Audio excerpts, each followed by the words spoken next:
نور في الظلمات أنسي في خلواتي يا سعدي وهنائي القرآن حياتي. اعوذ باللہ السمیع العلیم من الشیطان الرجیم من ہمزہ ونفخہ ونفثہ اللہم فقہنا فی الدین آمین یا رب العالمین. السلام علیکم ورحمۃ اللہ وبرکاتہ. سورہ یوسف رکوع نمبر 4.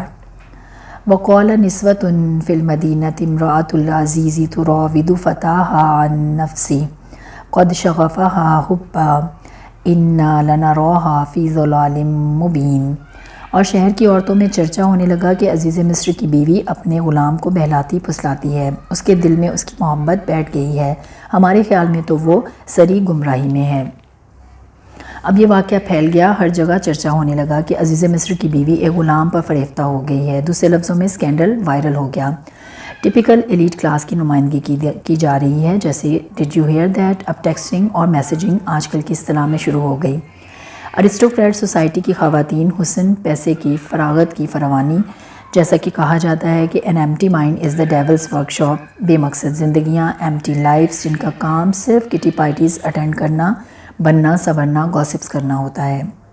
اب یہ داستان گھر گھر پھیل گئی. اعتراض یہ نہ تھا کہ عزیز مصر کی بیوی ایسا کیوں کر رہی ہے، بلکہ یہ تھا کہ ایک غلام کو نہ پٹا سکی، اس کو طریقے ہی نہ آئے. ہم ہوتی تو کب کی کامیاب ہو چکی ہوتی، یعنی زنا قابل قبول تھا. اس کے دل میں تو یوسف کی محبت کھپ گئی ہے. آج کل کی اصطلاح میں جیسے بائی کانسینٹ ہو تو زنا شمار ہی نہیں ہوتا. میاں دوسری شادی نہ کرے، ہاں گرل فرینڈز جتنی مرضی رکھ لے، افیئرز جتنے مرضی چلا لے. کہنے لگی ہمارے خیال میں تو وہ سری گمراہی میں ہے، یعنی عزیز مصر کی بیوی، یعنی ناکام بھی ہوئی، بدنام بھی ہوئی، پور تھنگ. معاشرے کی پڑھی لکھی پیسے والی خواتین کی مینٹیلٹی اور ان کی شیلونیس، ماڈل ڈکلائن کا پتہ چل رہا ہے. فَلَمَّا سَمِعَتْ بِمَكْرِهِنَّ أَرْسَلَتْ إِلَيْهِنَّ وَأَعْتَدَتْ لَهُنَّ مُتَّكَأً وَآتَتْ كُلَّ وَاحِدَةٍ مِّنْهُنَّ سِكِّينًا وَقَالَتِ اخْرُجْ عَلَيْهِنَّ فَلَمَّا رَأَيْنَهُ أَكْبَرْنَهُ وَقَطَّعْنَ أَيْدِيَهُنَّ وَقُلْنَ حَاشَا لِلَّهِ مَا هَٰذَا بَشَرًا إِنْ هَٰذَا إِلَّا مَلَكٌ كَرِيمٌ. پس جب عزیز مصر کی بیوی نے ان کی پرفریب باتیں سنی تو انہیں بلوا بھیجا اور ان کے لیے مجلس کا اہتمام کیا اور ان میں سے ہر ایک کو چھری دی اور پھر یوسف علیہ السلام سے کہا ان کے سامنے آ جاؤ. ان عورتوں نے جب انہیں دیکھا تو دنگ رہ گئیں اور اپنے ہاتھ کاٹ لیے اور کہنے لگیں اللہ کی پناہ، یہ بشر نہیں بلکہ یہ تو کوئی بھی معزز فرشتہ ہے.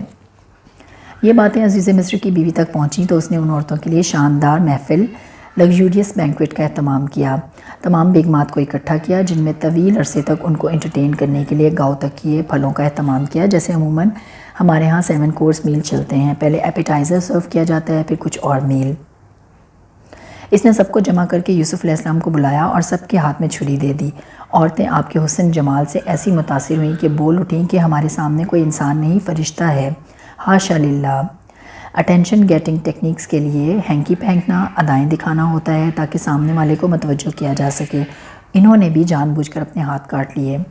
خوشبوؤں میں بسی، حسب نسب والی، حسین جمیل، زیورات میں لدی عورتیں جن کو یہ زوم تھا کہ ہمیں کوئی ریزسٹ نہیں کر سکتا، یہ تو کوئی انسان نہیں ہے. ہائی کلاس کی خواتین جن کا گھروں میں دعوتیں کرنے کا مقصد، موٹیوز ہی کچھ اور ہوتے ہیں، دکھاوا، ڈسپلے، اپنا عالی شان گھر دکھانا ہو، نوکروں کی شان و شوکت، جیولری، کوئی نیا کٹلری سیٹ دکھانا ہو تو چلو ڈنر پر بلا لیتے ہیں، لوگ آئیں گے تو مرغوب ہوں گے. ہمارے معاشرے کا حال یہی ہے. جبکہ جن عورتوں کو اللہ تعالیٰ نے پیسہ دیا ہے، فراغت دی ہے، وہ اپنے آپ کو ڈرائیورز کے ساتھ ونڈو شاپنگ کرنے کی بجائے کتنے پروڈکٹیو کاموں میں لگا سکتی ہیں. جن کے کھانے باہر سے پک کر آتے ہیں یا گھر میں کک ہیں تو وہ اور زیادہ قرآن کلاسز کے لیے نکل سکتی ہیں، لوگوں کی فلاح و بہبود کے کتنے کام کر سکتی ہیں. ہر وقت فوڈ پینڈا سے کچھ نہ کچھ آرڈر ہی کراتے رہنا اور اسی کو کامیابی، سکون، خوش قسمت ہونے کی دلیل سمجھنا، اس سے بڑی حماقت کوئی نہیں. اسکینڈلز میں دلچسپی لینا کیونکہ کوئی اعلیٰ کام نہیں ہے کرنے کو. کس کی بیٹی کہاں جاتی ہے، کس کی بہن نے شادی میں کیا پہنا، بس یہی سوچ رہ جاتی ہے. اسی طرح ہمارے گھروں میں فل ٹائم ملازمین رکھنا، چاہے لڑکا ہو یا لڑکی، خواہ چھوٹے ہی ہوں، کیونکہ بڑے ہو کر ان سے گھر کی خواتین کا پردہ کرنا ضروری ہے. اس سے بچنے کی ضرورت ہے. یہاں بھی ایج کا کتنا فرق ہوگا، پھر بھی یہ معاملہ ہوا. جبکہ ہم یہی پوائنٹ نکالتے ہیں اپنے لیے کہ ہمارا ملازم یا ملازمہ تو ہمارے بچوں کی عمر کی ہے. اسی سے پھر مسائل بڑھتے ہیں. قالت فذلكن الذي لمتنني فيه وَلَقَدْ رَاوَدتُّهُ عَن نَفْسِهِ فَاسْتَعْصَمَ وَلَئِن لَّمْ يَفْعَلْ مَا آمُرُهُ لَيُسْجَنَنَّ وَلَيَكُونًا مِّنَ الصَّاغِرِينَ۔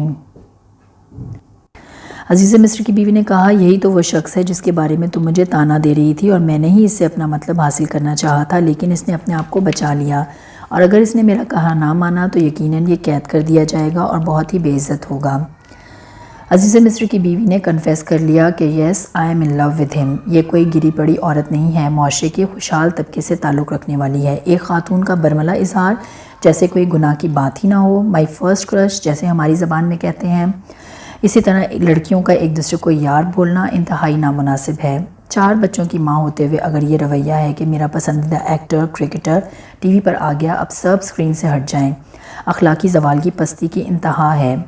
جوان بچیوں کا کھلے عام سو کالڈ سٹارز فلمی ستاروں کو ڈسکس کرنا، ہی از سو ہینڈسم، کیا پرسنالٹی والا بندہ ہے، جینٹل مین ہے، ڈیسنٹ بندہ ہے، سوفسٹیکیٹڈ، ویل مینرڈ، کلچرڈ ہے، چاہے اندر اخلاقی زوال کی غلاظتیں، بدبودار، تعفن زدہ شخصیت ہو۔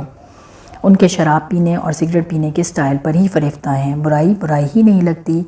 بولی اگر اس نے میرا کہا نہ مانا تو ذلت کے ساتھ اسے قید کاٹنی پڑے گی۔ قال رب السجن احب الی مما یدعوننی الیہ والا تصرف عنی کیدہن اصب الیہن واکن من الجاہلین۔ یوسف علیہ السلام نے دعا مانگی کہ اے میرے پروردگار، جس بات کی طرف یہ عورتیں مجھے بلا رہی ہیں اس سے تو مجھے قید خانہ زیادہ پسند ہے۔ اگر آپ نے ان کا مکر مجھ سے دور نہ کیا تو میں ان کی طرف مائل ہو جاؤں گا اور نادانوں میں سے ہو جاؤں گا۔ یوسف علیہ السلام کے تقویٰ کا کیا عالم تھا! قید کی جسمانی مشقت کو گناہ کی دلدل میں جانے سے زیادہ بہتر جانا۔ عورتوں کے حسن، دام، جلوے، کم ہدر لکس، ٹیمپٹیشنز، انوائٹنگ لکس کو نظر انداز کیا۔ یہ بہت مشکل کام ہے لیکن ناممکن نہیں۔ نبی اللہ کو پکارے ہیں کہ اگر اللہ آپ نے مجھے نہ تھاما تو میں نادانوں میں سے ہو جاؤں گا، جس بات پر قابو نہ کر سکوں گا۔ اللہ ٹیمپٹیشنز بہت ہیں۔ اللہ تعالیٰ نے فطری کشش رکھی ہے مرد اور عورت میں۔ یہ آگ اور مٹی کے تیل کی مثال نہیں، آگ اور پیٹرول کی مثال ہے۔ انسٹنٹ پوٹنٹ اٹریکشن رکھ دی اللہ نے۔ گناہ سے بچنے اور نیکی کرنے کی توفیق صرف اللہ سے مانگی جائے۔ لا حول ولا قوت الا باللہ۔ گناہ سے بچنے اور نیکی کرنے کی طاقت صرف اللہ کی مدد سے ہے۔ مردوں کو لبھانا، ہر وقت یہی سوچنا کہ میں کسی شادی پارٹی میں جا کر کتنے مردوں کو اچھی لگ رہی ہوں، یہ عورت کی عزت کا معیار نہیں۔ کیا عورت زینت اختیار نہیں کر سکتی؟ کیا سب عورتیں ننس بن جائیں؟ عورتیں بھرپور زینت کا اظہار کریں، کوئی حرج نہیں، لیکن عورتوں میں ہار سنگار ہو، زینت ہو، مگر رسپانسبل ایٹیٹیوڈ کے ساتھ، مکس گیدرنگ نہ ہو، سیگریگیشن ہو، مرد الگ ہوں، عورتیں الگ۔ ہمارے ہاں یہ کہا جاتا ہے کہ ہمارے بیٹے اور میاں بہت شریف ہیں۔ لوگ خفا ہو جاتے ہیں کہ ان کو ایسا ویسا سمجھا ہے کہ ان سے پردہ کر رہی ہو، ہم تو بڑے خاندانی ہیں۔ صحابہ اور صحابیات سے زیادہ شریف اور خاندانی ہیں کیا؟ جبکہ مخلوط محافل سے انہیں بھی روکا گیا۔ ہم کس کو دھوکہ دے رہے ہیں؟